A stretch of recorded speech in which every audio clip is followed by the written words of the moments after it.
Gangster Lawrence बिश्नोईच्या नावानं अभिनेता सलमान खानच्या पाठी लागलेला दहशतीचा सिलसिला काही थांबायचं नाव घेत नाहीये।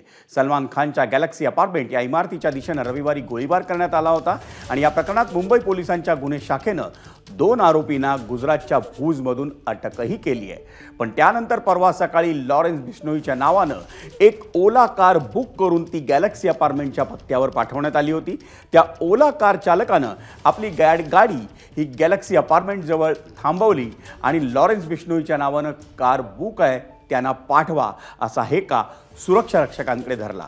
ती ओला कार लॉरेन्स बिश्नोईच्या नावानं गॅलेक्सी अपार्टमेंटपासून वांद्रे पोलीस स्थानकासाठी आरक्षित करण्यात आली होती आणि या प्रकरणात सलमान खानच्या सुरक्षा रक्षकांनी दिलेल्या तक्रारीनंतर वांद्रे पोलिसांनी ओला कार चालकाकडून माहिती घेतली।